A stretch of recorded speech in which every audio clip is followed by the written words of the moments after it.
My name is Rob Radtke, and I am President and CEO of Episcopal Relief and Development. As we all begin to emerge from the severe constraints and lockdowns brought about by the COVID-19 pandemic and are grappling with the racial inequities plaguing our country, there's a Native American parable that comes to mind. One evening, an elderly Cherokee brave told his grandson about a battle that goes on inside people. He said, "My son, the battle is between two wolves inside us all. One is evil.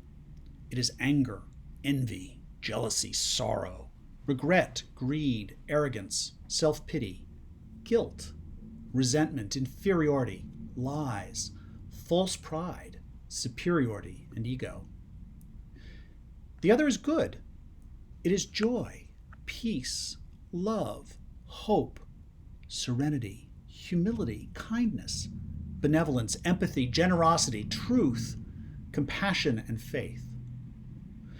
The grandson thought about it for a minute and then asked his grandfather, "Which wolf wins?" The elderly Cherokee brave simply replied, "The one that you feed." The message in this parable is that each one of us gets to choose what kind of person we want to be. It's not a foregone conclusion that one or the other wolf will prevail. We get to decide which set of instincts we will nurture and develop. Are we going to indulge our darker instincts and become wolves of anger, envy, and all of the other destructive sins enumerated by the grandfather? Or will we feed the wolf of joy, peace, love, and the other instincts leading us towards goodness? We are living in a fearful time.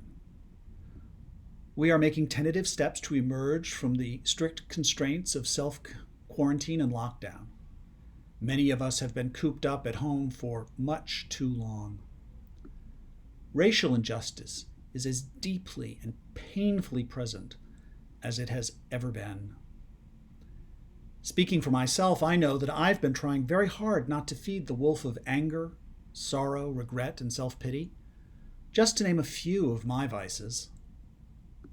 That's not easy, as there's certainly enough going on to justify all of those feelings and more.